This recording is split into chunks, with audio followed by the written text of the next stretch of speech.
I've had the Spark for 11 days now, which means I've gotten some really awesome footage, and I want to share that with you guys. But also in this video, I want to focus on the 4 hacks that I've used to make flying easier that I've found that have really helped me throughout this process.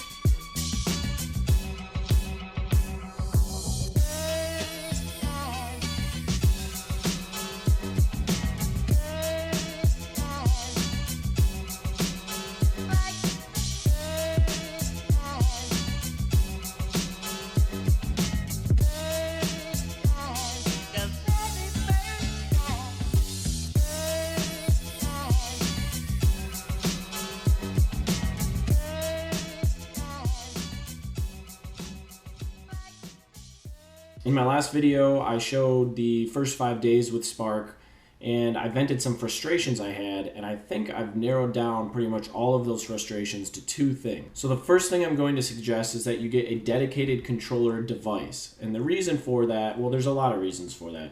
One is that you don't have to worry about having a bunch of bloatware or any other apps on here taking up space, so you get memory for just the drone. And you can leave your cache on there. So the audio it records from the phone, you can leave on there for a long period of time in case you need to come back to that later when you're editing footage. Another great reason is it doesn't drain your battery on your regular phone when you do that. And potentially this could be a cheap option, a cheap hack for you if you have an old phone. So I took my old smartphone that I kept, and I basically just I factory reset it, and I wiped it clean, and I put DJI's app on there, and now I'm only using this, and it's been significantly better. And so the technology, I think, really makes a difference when you have a dedicated device. When you buy the Fly More combo, what comes with it is a bunch of manuals. All of these manuals come with it, and I went over that in my unboxing video. What does not come with the Fly More combo is the actual user manual for the Spark. I read through these manuals. I thought I had a decent idea as to how to operate the Spark. Plus, this is supposed to be a pretty easy to use drone right out the box that anyone can pick up. And I had a lot of technical issues. Now, again, as I mentioned, some of them I believe were from the device, but I think some of them was just not knowledge of what was going on, as I got some comments pointing to. So that's when I started looking online, and I was able to find an actual Spark user manual. I downloaded and printed off. So I think it's important that people are aware that this is out there, that this user manual exists, because it's not something that comes with the Fly More combo. So I have been using the carry bag, the shoulder bag that comes with the Fly More combo, mainly because I don't have a better bag. It works just fine for now. I envision in the future I probably will stop using this. But either way, one of the first things I noticed was with the controller, these joysticks have the potential to get smushed around and potentially broken. So what I was using was the styrofoam that came packaged with the bag, with the controller. It's got these 2 cutouts on it, so you can put the joysticks right in there, and I've been using that.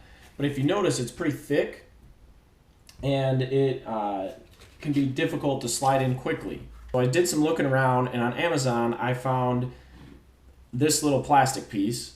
This was created for the Mavic controller, but if you'll notice, the Mavic controller is very similar to the Spark controller. What it is a joystick holder.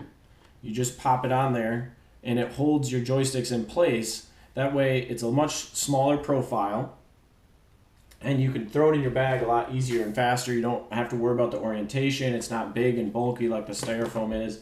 That, for me, has been a good convenience. The last thing I'm going to suggest, my 4th hack, would be to get an OTG cable, on-the-go cable. You can buy these on Amazon for $1, for anywhere from $1 to $5. Very, very cheap and affordable. And basically what this is going to do is you're going to connect this to the controller, and you're going to connect that directly to your device you're using as the viewfinder. And when you do that, you're going to have a direct connection to the controller instead of the Wi-Fi. A lot of users have pointed out they've had some technical issues, and a lot of that does stem from the device you're using having to do so much at one time, including connect to the Wi-Fi in order to fly it.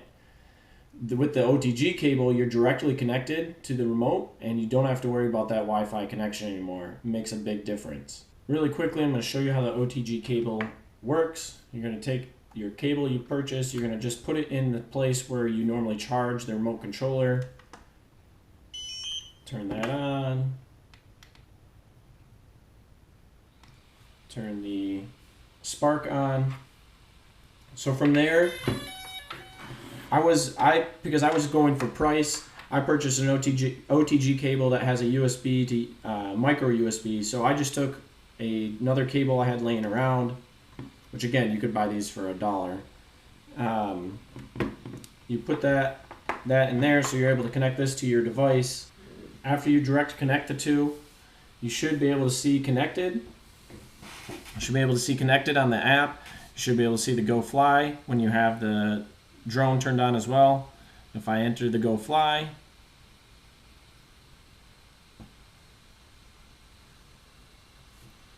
so now on the screen you're seeing the camera from the drone itself, and you can see I'm connected. I'm ready to go. I got a GPS signal and everything, even though I'm inside. Impressive. And you got all the same options, except now it's going to be a faster connection. You don't have to worry about your phone messing with the Wi-Fi or anything like that.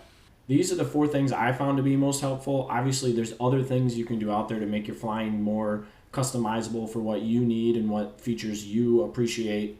If you have other suggestions, feel free to throw them in the comments. I'd be interested to see what you guys are using. And subscribe for more videos. I'll have more on the Spark in the future.